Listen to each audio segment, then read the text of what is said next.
ছিল 123 বছর বয়সে যখন যজ্ঞ প্রভাস তীর্থে গিয়ে যখন উনি যজ্ঞটা করছিলেন, ও মাইনা কারোর ছেলের যদি 100 বছর বয়স তাহলে তার মা আরো বেশি না? কিন্তু বিপদের দিনই কোনো মাই পিছপা হবে না। সংসারে বাবা পিছায়, মা পিছায় না। দেখবেন কারো সন্তান যদি বিপদ পড়ে, মা জ্বলন্ত আগুন থেকে ভয় পায় না, মা ঝাঁপিয়ে পড়বেই পড়বে, মা দাঁড়াবে না, কারণ তার সন্তান বিপদে আছে না। যেই প্রভাস তীর্থে 2 মা সামনাসামনি হয়েছিল, যশোদা যেই দেখেছিল দেবকীকে, ওনার হৃদয় কেঁপে উঠেছে, এই দেবকী, এই যদি দেবকী হয় তাহলে কৃষ্ণকে তো আজ যেতে দেবে না, আমার কৃষ্ণকে দেবকী ধরে রেখে দেবে। দেবকী যেই এসে দেখেছে যশোদা এসেছে, দেবকীও কেঁপে উঠেছে, এতদিন বাদে যশোদা, তাহলে কৃষ্ণর সঙ্গে চলে যাবে, কৃষ্ণ এখানে রাখতে পারবো না।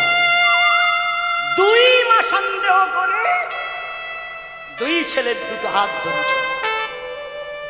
দেবকী বলছিল কৃষ্ণ আমার, যশোদা বলছে কৃষ্ণ আমার। আমার কৃষ্ণ মুখে কোনো কথা বলছে না, চুপ। উনি চুপচাপ যেই দাঁড়িয়ে আছে, নারদ মুনি দেখলো আমার ভগবান বিপদে পড়েছে। কাকে কি বলবে আমার ভগবান? কিছু বলা যাবে? 2 মা সমান, 2 মা যখন দুদিকে হাত ধরে টানছিল, নারদ বলল মা, তোমাদের 2 মার এই ভয়ঙ্কর প্রশ্নের মুখোমুখি হয়েছিল, স্তব্ধ, তাই ওর হাতটা ছেড়ে দাও। কে প্রকৃত মা তার প্রমাণ দাও। প্রমাণ? হ্যাঁ, প্রমাণ দাও, দেখাও আমাদের যে কে ওর প্রকৃত মা, আমরা বুঝে না। 2 মা হাত ছেড়ে দিয়েছি, কি দেখতে হবে, কি বলতে হবে? ছেলের হাত ছেড়ে দাও, এখানে 7 পর্দা কাপড় ঘিরে দিচ্ছি, খোকা ওপারে দাঁড়া, আর কাপড়ের ওপার থেকে তোমরা 2 মা স্তন মর্দন করে এই 7 পর্দা কাপড় ভেদ করে যার বুকে সুধা খোকার বদনে গিয়ে পড়বে, সেই মা হবে। কি কঠিন পরীক্ষায় ফেলেছে না? হাত ধরে অনেক কথা বলা যায়, হাত ধরে টানাটানি করা যায়, এইবার ঝপ করে উঠে দাঁড়ানো যাবে? 7 পর্দা কাপড় ঘিরে দিয়েছে, 2 মাকে আড়াল করে দিয়েছে, ছেলে ওপারে দাঁড় করিয়ে দিয়েছে। নাও এইবার প্রকৃত মাকে সে উঠে দাঁড়াও না। নন্দরানী আছাড় খেয়ে মাটিতে পড়েছে, পারবো না। কৃষ্ণ যেদিন চলে এসেছিলিস বাবা, সেদিন থেকে আর কিছু খাইনি রে, আমার গায়ে ক্ষমতা কোথায়? দেখো তুমি যখন চলে আসছিলে, সেই যে নবনীটা চলে বেঁধেছিলাম, আজও বাবা আমার কৃষ্ণ কখন খাবে?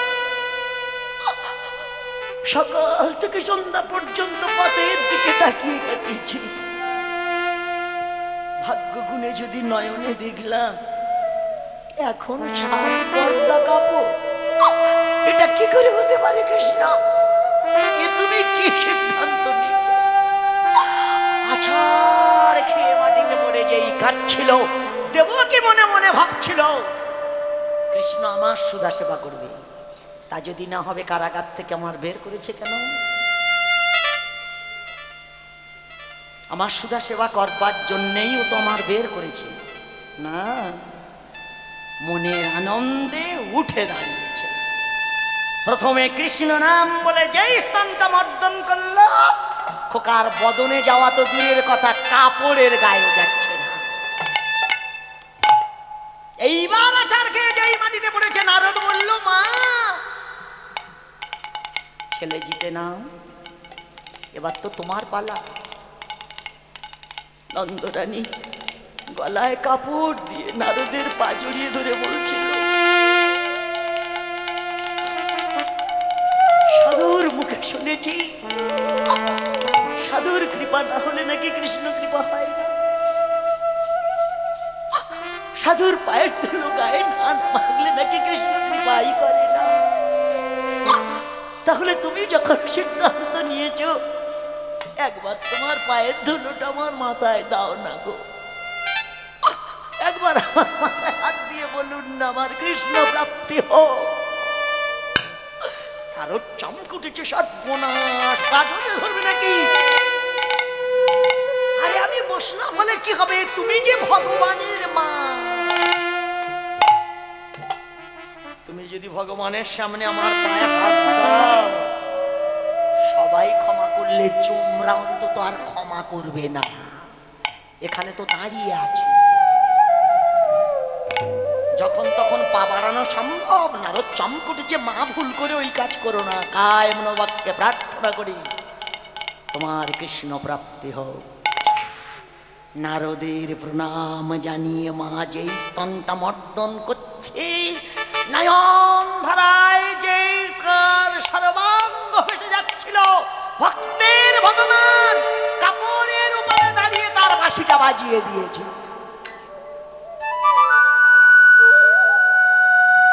বৈষ্ণব কবি বলেছে, কে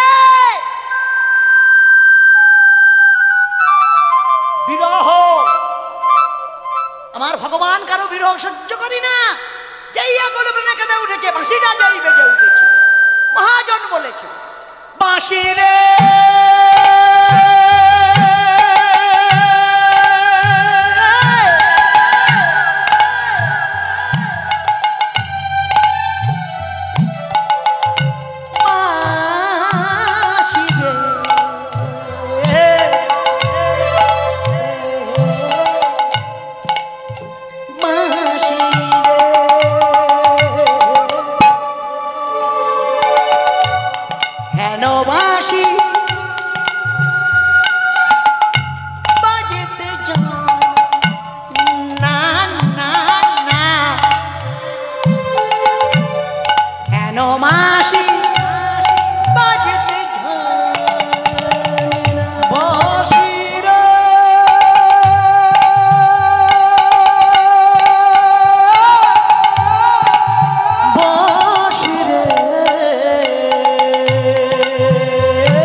যে ঝড়ে বসিরে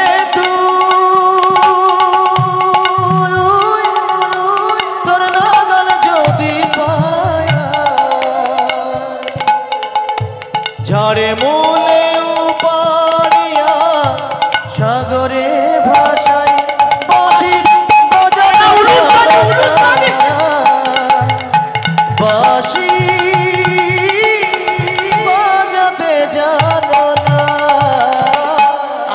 যখন বৈশা থাকি গুরুজনের মাঝে, বন্ধু তখন বাজায় বাঁশি বলে রাধে রাধে। আমি যখন বসে থাকি গুরুজনার মাঝে, বন্ধু তখন বাজা বাঁশি ডাকে রাধে রাধে। বাঁশি বাজাতে যাই বাঁশি বাজাতে জানো না। পুরুষের হাতে বাঁশি তাকে দিয়ে বানিয়েছি,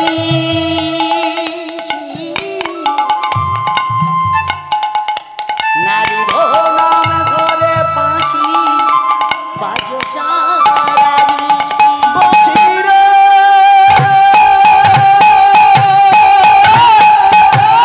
বাঁশি রে বাঁশি রে বাঁশি বাজাতে জানো না। বাঁশি বাজাতে জানো না। ও মাইনা বিশ্বাস, বিশ্বাস করে আপনি ভগবান জড়িয়ে ধরুন, দেখবেন ভগবান আপনাকে জড়িয়ে ধরেছে। বিশ্বাস করে আপনি ধর্ম জড়িয়ে ধরুন মা, দেখবেন ধর্ম আপনাকেও জড়িয়ে ধরেছে। কারণ বিশ্বাস মেলায় বস্তু তর্কে বহুদূর। দেখনি মুনি তেঁতুল গাছের গোড়ায় বসে বসে সাধনা করছে, নারদ চলে যাচ্ছে বিনা বাজি। ও নারদ কোথায় যাচ্ছ? গোলক বৃন্দাবনে যাচ্ছি, ঠাকুরের সঙ্গে কথা বলবো। ও মা, ভগবানের সঙ্গে কথা বলবি? হ্যাঁ। কি আজই? হ্যাঁ আজই ভগবানের সঙ্গে কথা বলবো, সেজন্য তো যাচ্ছি। আমি একটা কথা বলবো, বলা যাবে? হ্যাঁ বলুন। যাচ্ছি, বলতে পারবো না? আর তোমার ভগবানকে জিজ্ঞাসা করো না গো, যে উনি আমায় কবে দেখা দেবে। নারদ বলল আজকে তো আসবো না, কাল সকালে এই পথ দিয়ে যাব, যাবার পথে তোমায় বলে দিয়ে যাব ভগবান কি বলেছে। তাহলে একটা রাত সময় সকালবেলা জানা যাবে, বোঝা যাবে, শোনা যাবে ভগবান কি বলেছে। আমি দেখতে পাবো আমি ভালো না মন্দ, ঠাকুর দেখা দেবে কি না।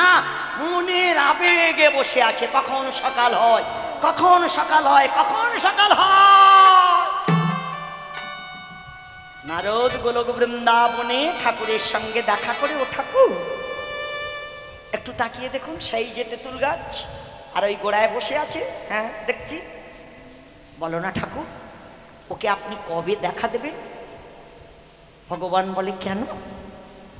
না ওর সঙ্গে দেখা হয়েছে তো, ও জিজ্ঞাসা করেছে ওকে কবে আপনি দেখা দেবেন, আপনি বলুন, আমি কাল সকালবেলা যাবার পথে বলে দিয়ে যাব।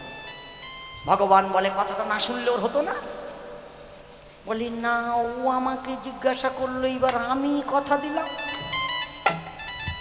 যদি না বলি ও এবার কি বলবে।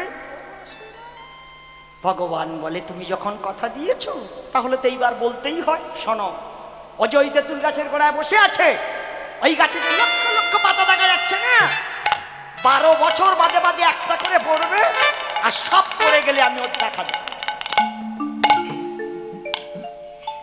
নারদ বলে এই কথা শুনলে ও বসবে? এই তুমি ভাবনা চিন্তা করে কথা বলো না, কি গো?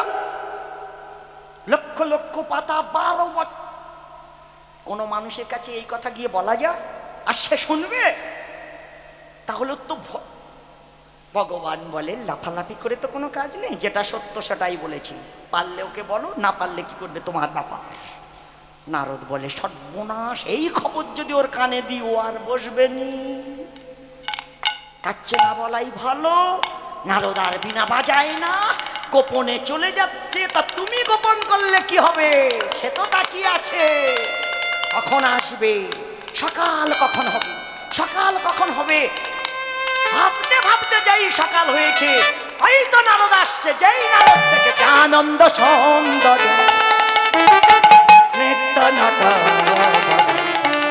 ও অব করে নধারা জয় শ্রী হরি জয় আনন্দ সৌন্দর নিত্য নট বর ভব কর্ণধার জয় শ্রী হরি জয় আনন্দ সৌন্দর নিত্য নট অব করে নধারা জয় শ্রী হরি জয় আনন্দ সুন্দর নিত্য নট বর ভব কর্ণধার জয় শ্রী হরি জয় জয়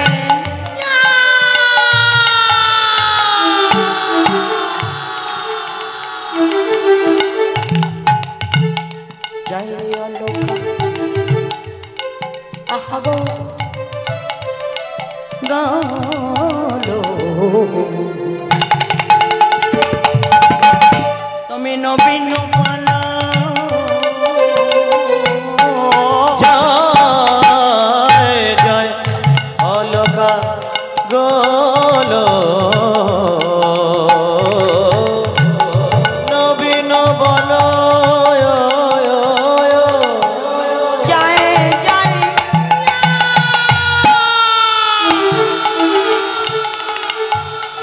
জয় অলোকা আহব গালো তুমি নবীন পানা জয় অলকা গোল নবীন বল জ্ঞান সমন শাস জয় হে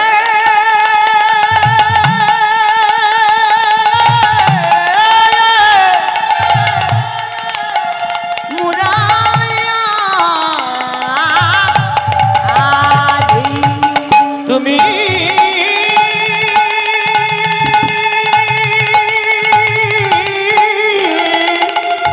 যমন শশ জয় হে মুরারি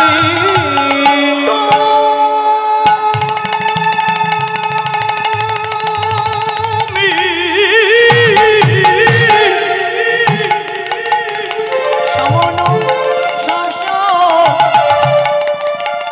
জয় হে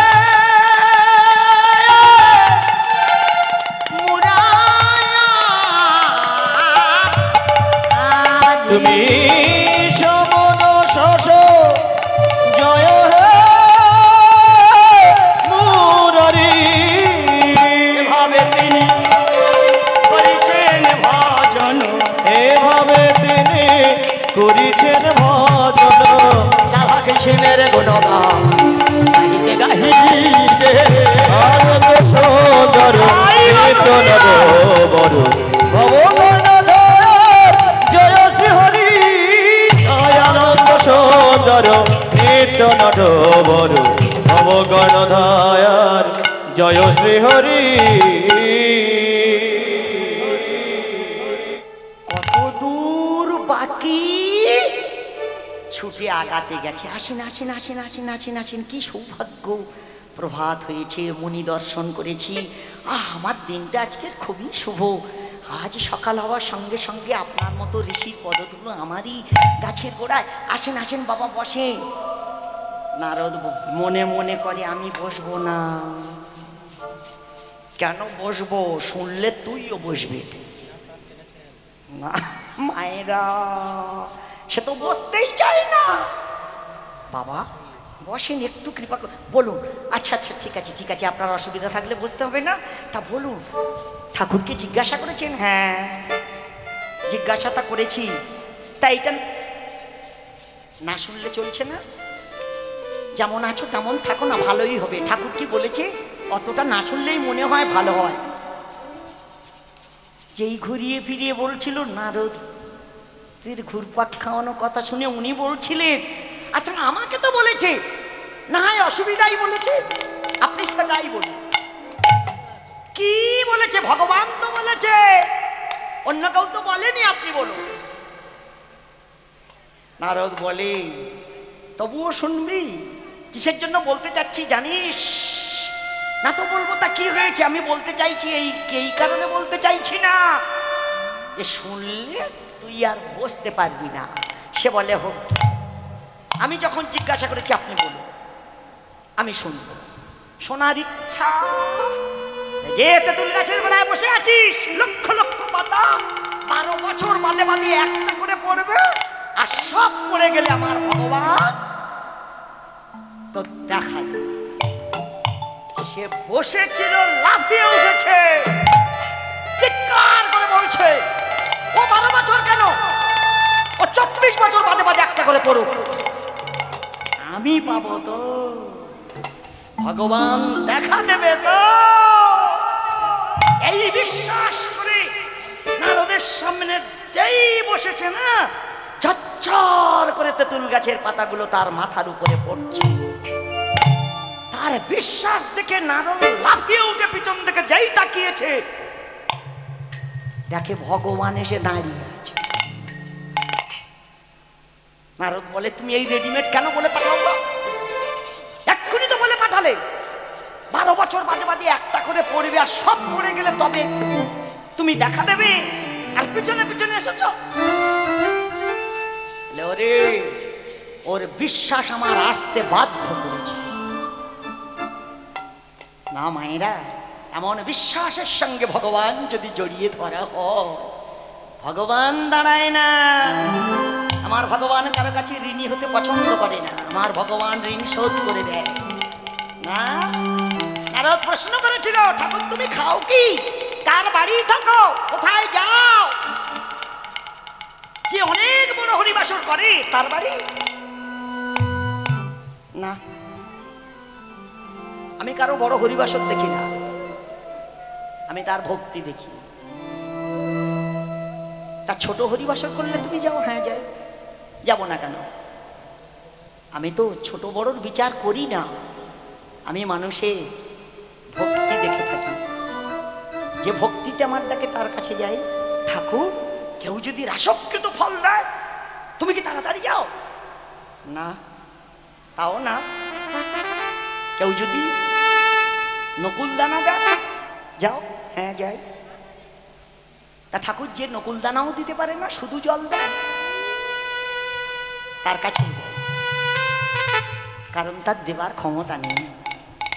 সেটা কেউ না জানলেও আমি তো জানি না রো, তাই যা।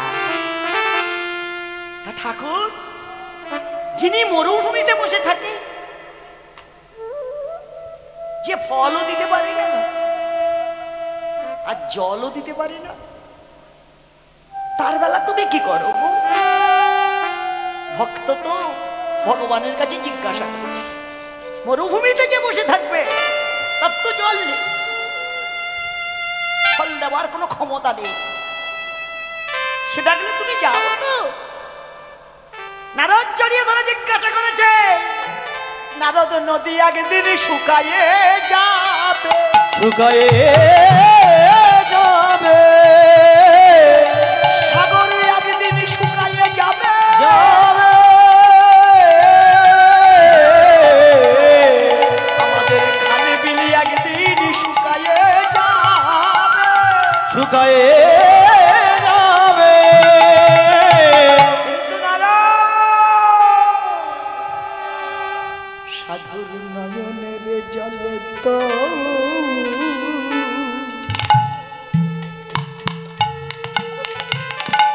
শুকাবে না।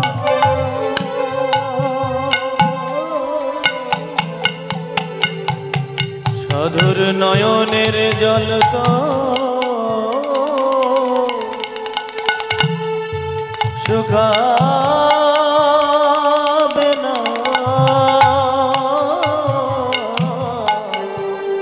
যতই মধুভূমে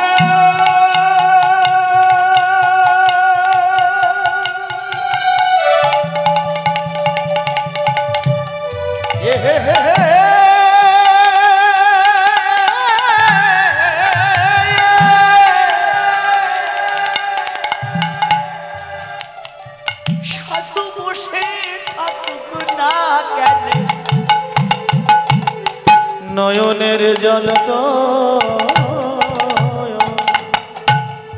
শুকাবে না, যত মরুভূমে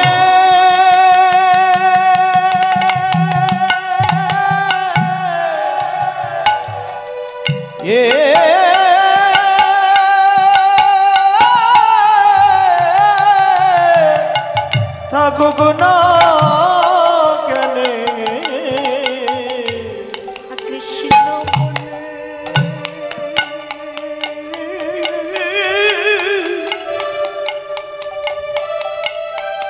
সাধু মুখ ভাষায়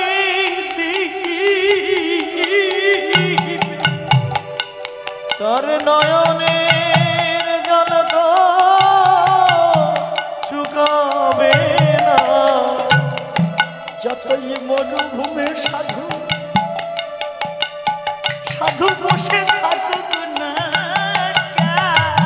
তোর নয়নের জল তো শুকাবে না, কৃষ্ণ বলে মুখ ভাষায় তোর নয়নের জল তো শুকাবে না, কৃষ্ণ কৃপায় আমার করিবে বলে তোর নয়নের জল তো শুকাবে না, কারণ গঙ্গা জল তো দিতে যায় তোর নয়নের জল তো শুকাবে না, জল দেবার ক্ষমতা কোথা তোর নয়নের জল তো শুকাবে না, শুধু নয়নের জল ছাড়া দিতে না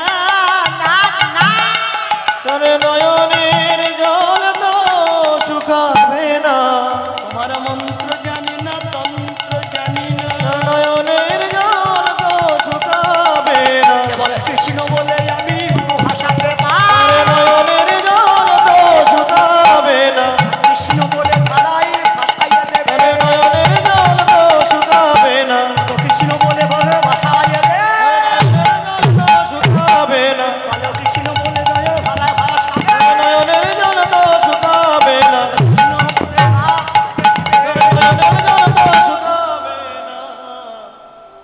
মা নদী শুকিয়ে যাবে ভগবানের উত্তর দেখেছেন ফল দিতে পারবে না জল দিতে পারবে না সাগর শুকিয়ে যাবে কিন্তু সাধুর নয়নের জল কোনোদিন শুকাবে না কেউ নয়ন ধারায় যদি বুক ভাষায় দেখনি আমার কৃষ্ণ উনি 100 বছর বৃন্দাবন ত্যাগ করে মথুরায় থাকতে থাকতে আমার কৃষ্ণকে কেউ তো বেঁধে রাখতে পারেনি আবার দ্বারকা ত্যাগ করে 11 বছর পাণ্ডবদের কাছে আমার যশোদা প্রত্যেক দিন একটা করে চিঠি লিখেছে এই সময়টা যখন অতিবাহিত হয়ে যাচ্ছে 100 বছরও পার হয়ে যাচ্ছে একটাও চিঠির কোনো উত্তর আসছিল না আমার যশোদা বারবার বলছিল একবার উত্তর দাও না নাই বা এলে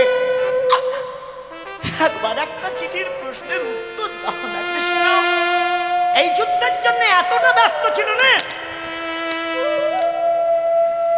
কোন চিঠির প্রশ্নের উত্তর দিতে পারেনি তাই যুদ্ধটা যেই শেষ হয়ে গেল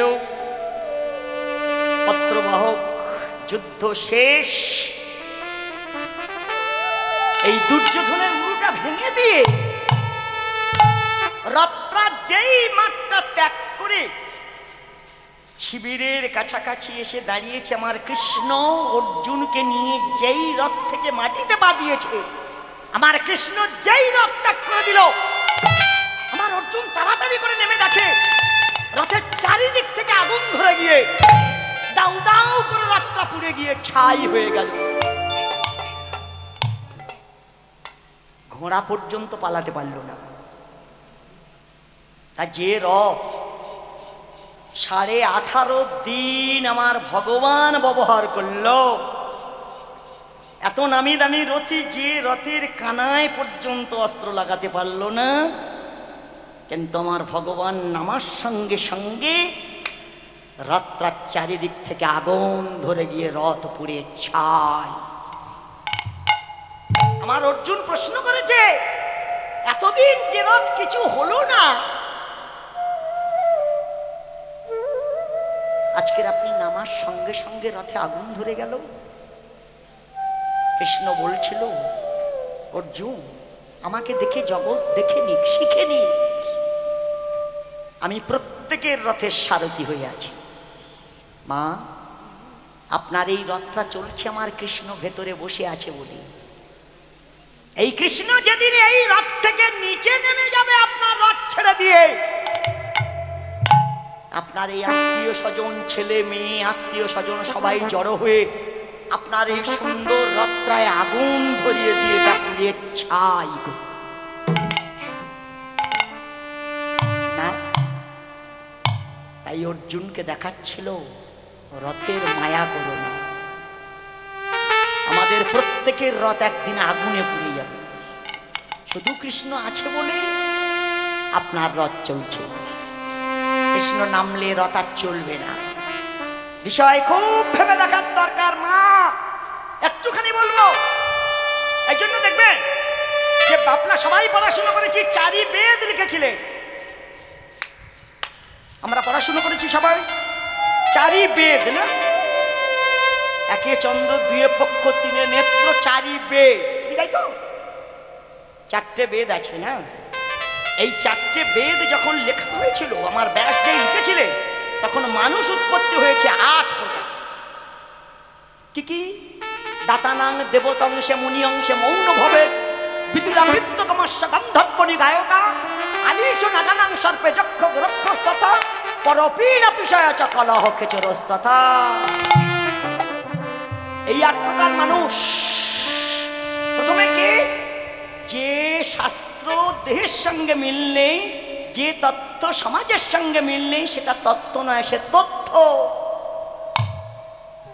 আপনি সমাজ খেয়াল করবেন, আপনার বাড়ি খেয়াল করবেন, দেখবেন ছেলে মেয়ে চলাফেরা দেখবেন, যে দেব বংশে জন্মগ্রহণ করেছে সে দানি। দেখবেন গ্রামে বহু মানুষের বহু পয়সা আছে, কিন্তু যার কিচ্ছু নেই, যে মাথা মোট করে খায়, সেই হরিনাম দেওয়ার জন্য বেশি লাফাচ্ছে। আর যিনি 50,000 টাকা দামে চাকরি করেন, ওনাকে কমিটি থাকতে বলুন, সে বলবে না, তবে সবার বলছি না, আছে কিছু আছে, সে বলবে না হরিনাম কমিটিতে জড়াবো না, যা বাবা 5,000 টাকা চাঁদা ধরে দিয়ে কেটে বলবে। কিন্তু যার কিচ্ছু নেই, সেই সামনের সারি দাঁড়িয়ে আছে, কারণ ও দানি, ও দেব বংশে জন্মগ্রহণ করেছে। এমন ছেলে আছে নিজে সংসার ঠিকঠাক চালাতে পারে না, ভরণ পোষণ স্ত্রী পুত্র করতে পারছে না, কিন্তু কারো দুঃখ কানে শুনলে দায় মিটিয়ে দিচ্ছে, ধার করে দায় মেটাচ্ছে। এ দেবী দেব অংশে জন্মগ্রহণ করেছেন। যিনি মুনি অংশে জন্মগ্রহণ করেছেন, মুনি অংশে মৌন ভাবে, তিনি বেশি কথা বলতে ভালোবাসেন না। সমাজ দেখবেন এমন ছেলে আছে আপনি মুখ পাততে পারবেন না, আবার সেই গ্রামে এমন ছেলে আছে 7 কথায় 1 কথা বলে না, কারণ উনি মুনি অংশে জন্মগ্রহণ করেছেন। যিনি চন্দ্র অংশে জন্মগ্রহণ করেছেন, তিনি বিদ্বান। বাবার টাকা থাকলে ছেলে বিয়ে পাশ করবে, এই কথাটা কোনো জায়গায় বলা নেই, বড় অক্ষরে লিখে দেওয়া যাবে। দেখবেন 2 তলা পাকা বাড়ির ছেলে, নাম সই করতে বলুন, সে বলবে নিচে ছাদা হয়ে যাচ্ছে, দাদা কাগজটা পাতলা, মোটা বই দাও আমি সই করব। কারণ ও আঙুল দিয়ে ধরে না, তো ও উল্টো দিকে ধরে না। অতএব সেই গ্রামে দেখবে মা, যে বাবা মাথা মোট করছে, রিক্সা চালাচ্ছে, তার বাড়ির ছেলে এমএ পরীক্ষা দেওয়ার জন্য রেডি হয়ে বসে আছে, টাকার অভাবে ভর্তি হতে পারছে না, কারণ উনি চন্দ্র অংশে জন্মগ্রহণ করেছেন। যিনি গন্ধর্ব অংশে জন্মগ্রহণ করেছেন, তিনি গায়ক এবং মায়ের। আলিশ নাগানাং সর্পে, সাপ সাপ মনে পড়েছে, বলবো বলি মা, বলি সাপ, সাপের কাজ কি বলুন? গর্তের ভেতর ঢুকে থাকা, বাইরে যদি বার হয় কোন রকম একটা ধরে মৃত্যু গেলা গিলে আবার, নতুবা এত বড় হরিবাসরে এত, আমি বহুত দিন এই জায়গায় এসেছি, তা যদি না হবে তাহলে ভিড় কম কেন? সব মায়েরা ব্রত করে আছে, করেছে। এইবার মাথা নাড়তে একটু সাবধান হয়ে নাড়তে হবে, কারণ চেয়ে আছে তো খেদ। কি বলে এখন মা, সাপও ভগবানকে ডাকছে, ব্যাঙও ডাকছে। সাপ বলে ঠাকুর সারা রাত গর্তের মধ্যে আছে, এইবার বের হচ্ছি, একটা ছুটিয়ে দিও।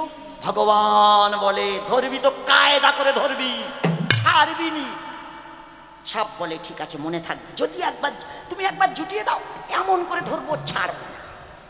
ব্যাঙও ডাকছে ঠাকুর যার সঙ্গে দেখা হয় হোক, ভুলেটার সঙ্গে দেখা যেন না হয়, যেন ধরা না পড়ি। ঠাকুর ওর দেখে আমার খুব ভয়, ও ধরলে। ভগবান বলে ধরা যদি পড়িস তা মরায় মরিত হয়ে সিটিয়ে পড়ে থাকিস। এখন দুজনার বলে দিয়েছে, সাপও সকালে বেরিয়েছে, ব্যাঙও বেরিয়েছে। ঘুরতে ঘুরতে দুজন যেই মুখোমুখি, ব্যাঙ লাফাবে কি, সাপ ছুটে গিয়ে একটা ঠ্যাং ধরে ফেলেছে। ঠ্যাংটা ধরে সেভাবে ভগবান বলেছে কায়দা করে ধরবি, ও ছাড়বি। সে ঠ্যাং ধরে পাগড়া পাগড়ি পাগড়া। ব্যাঙ ভাবি ভগবান বলে দিয়েছে ধরা যদি পড়িস মরায় মরি হয়ে সিটিয়ে পড়ে থাকিস। সেই একটা ঠ্যাং গিলে ফেলেছে না, ও মরায় মরিত হয়ে আর একটা ঠ্যাং সামন দিকে ছাড়িয়ে দিয়ে সিটিয়ে পড়ে মরায়। এখন এ পাগড়া পাগড়ি করতে করতে সে ছোট গাল, একটা ঠ্যাং ভেতরে আর একটা সিটিয়ে আছে, তাও গালের ভেতরে আসবে। খানিকক্ষণ পাগড়া পাগড়ি করতে করতে সে তো সিটিয়ে আছে না মরা, সাপ ভাবে শালা মরে গেছে, আর এ বেগে গালের ভেতর আসছে না। এইবার ঠ্যাংটা ছেড়ে মুখের দিক থেকে ধরবো, ধরলে ভেতরে চলে আসবে। ও আলগা করছে, ব্যাঙ ভাবি। ঠাকুর বলে কতক্ষণ চিতিয়ে থাকবি, ওই তো আলগা করছে। ব্যাঙ ভাবে এই সুযোগ আসছে, ও যেই একটু হালকা করেছে তাস করে লাফিয়ে। সে বলে হায় ভগবান, গালের ভেতর থেকে মাল বার হয়ে গেল। ভগবান বলে তোর তো বললাম কায়দা করে ধরবি। ব্যাঙ বলে ঠাকুর ভাগ্যিস চিতিয়ে পড়েছিলাম, এত সবাই ছেড়ে দিয়েছিল, গিলেই ফেলতো। মায়েরা বিষয় দাতানাং দেবতংশে মুনি অংশে মৌন ভবে বিদুরা বিদ্যকমাস্য গন্ধাত্মনি গায়কা আলিশ নাগানাং সর্বে যক্ষক রক্ষক তথা। যিনি যক্ষ বলে জন্মগ্রহণ করেছে, তিনি যক্ষের ঘণ্টা কুচে মরেছে, সে কৃপণ। যে পিশাচ বলে জন্মগ্রহণ করেছে সে রাস্তার মোস্তাক, কারোর বাড়িতে যেতে হবে না কে কি করছে। আপনি দাবায় বসে পড়াশুনো করুন, মানুষ দেখলেই বোঝা যাবে ও কি করতে চাইছে।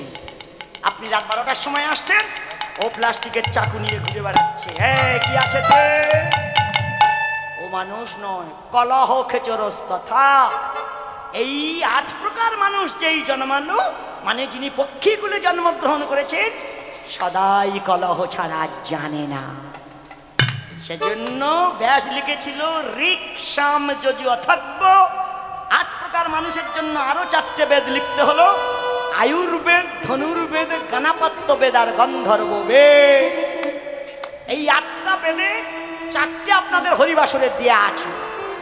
দেখবেন আপনি যে কোনো পুণ্য করুন, ঘট বসাতে হবে, প্রথমে 4 তাল কাদা দিতে হবে, তার উপরে ঘট বসিয়ে দিয়ে ঘটের মাথায় ডাব, তার পাশে বাইরে যদি হয় কলা গাছ দিচ্ছে, ভিতরে কাদার উপরে কঞ্চির বাড়ি দিয়ে দিয়েছে, লাল সুতো দিয়ে বেড় দিয়ে দিয়েছে মাঝখান থেকে।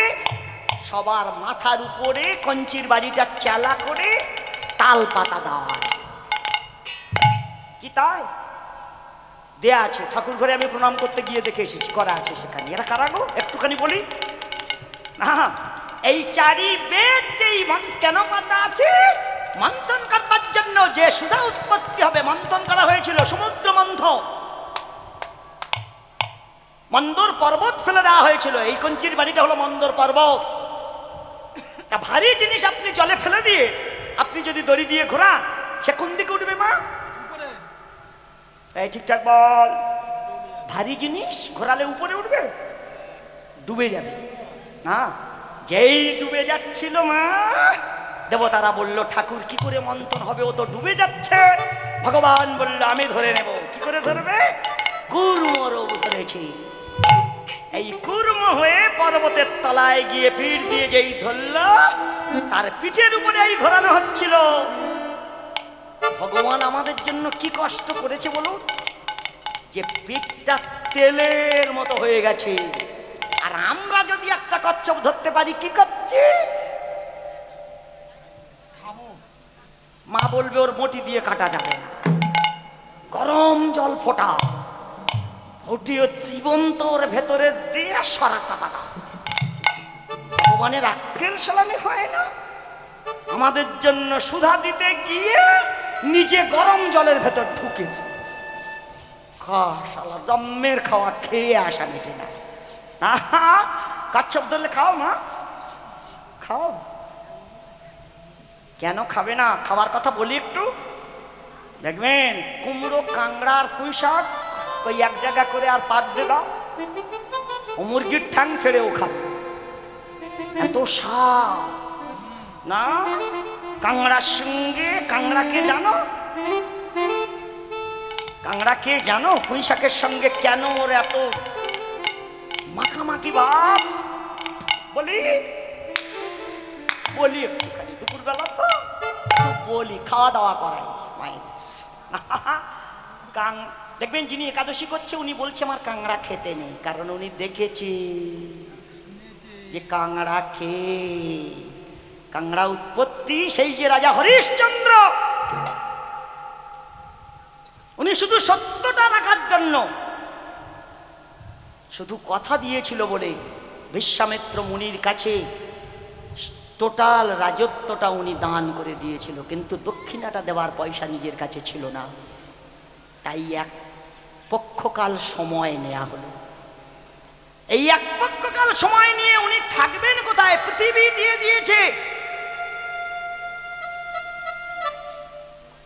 5 বছরের বাচ্চা স্ত্রীর হাত ধরে যেই রাজত্বে প্রণাম করে বের হয়ে যাচ্ছিল, মা লক্ষ্মী তার কষ্টটা দেখে সুধার ভাণ্ডটা নিয়ে বলছিল আমি ধন সম্পত্তির মা, তোর সঙ্গে যাব, তোর কোনো অভাব আসবে না। শৈবা মা লক্ষ্মীর পা জড়িয়ে ধরে বলেছিল আমার কষ্টটা আমি সহ্য করতে পারবো, কিন্তু আমি রানী, আমি চলে যাচ্ছি তো, আমার অনাথ প্রজারা, এদের কেউ দেখবার নেই মা, আমরা রাজা রানী চলে যাচ্ছি, তুমি আমার সন্তানদের দেখো না গো। মা লক্ষ্মীকে সঙ্গে নিল না, ঘরের মধ্যে আটকে দিয়ে চলে গেল। পুরীর মন্দিরে যেখানে ভিখারিরা থাকে, শশাগরা পৃথিবীর অধীশ্বর সেখানেই গিয়ে বিরাজ করছিল। কখন 15 দিন হয়ে গেল, বোঝাই গেল না, জানা গেল না। দুদণ্ডকাল বেলা বিশ্বামিত্র, আমার দক্ষিণা স্তব্ধ হয়ে রাজা হরিশ্চন্দ্র বসে আছে। সূর্য নারায়ণের দিকে তাকিয়ে দেখছিল মাত্র দুদণ্ডকাল সময় আছে। অভিশাপ করি তোমার, যে নিজের কথা রাখতে পারে না, কিসের না, নিয়ে নাও রাজদণ্ড, তোমার এই দান আর নেব না। অভিশাপ করি তোমার, তোমার সপ্তপুরুষ যাই কুমণ্ডলীর জলটা তুলতে যাচ্ছিল, মা শৈবা পা জড়িয়ে ধরেছে, বললো না আমার স্বামীকে এত বড় সাজা দেবেন না, এখনো তো দুদণ্ড বেলা আছে, কি করে দেব? দিয়ে দেব। পৃথিবীর অধীশ্বর তারই মুখের দিকে তাকিয়ে স্ত্রী সিদ্ধান্ত নিল, পুরীর যেখানে দাসী বিক্রি হয় বাজারে ছুটে গিয়ে কতজনার কাছে বলল আমার 7 কোটি স্বর্ণ মুদ্রা দেয়া হোক, কেউ আগালো না। একটু বাদেই এক ব্রাহ্মণ সে বলল, আমি তোমাকে নিতে পারি, আমার একজন দাসীর প্রয়োজন আছে, কিন্তু 7 কোটি দিতে পারবো না, 4 কোটি সোনা দিয়ে দেব। মেয়েটা দেখছিল কেউ হাত বাড়ালো না, কেউ উঠল না, তাই বলল, বাবা তাই অন্তত দেখ। 4 কোটি স্বর্ণ মুদ্রা নিয়ে নিজের স্বামীর কাছে এসে বলছিল, আর সময় লেট করো না। অভাগিনীর মান্য আর বলল না,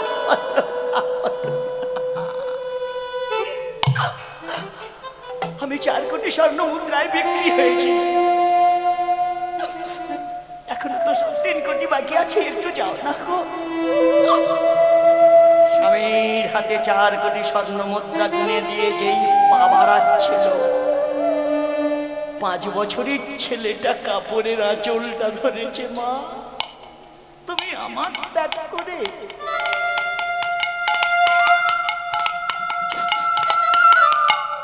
তুমি কোথায় যাবে মা? ওগো, তোমার ছাড়া বাঁচতে পারবো না, তোমার ছাড়া জীবনে আমি কাউকে পাবো না, আমি কার কাছে থাকবো? আমার না না না, মাতৃত্ব হৃদয় ফেটে যাচ্ছিল। সন্তান জড়িয়ে ধরে মা যখন কাঁদছিল,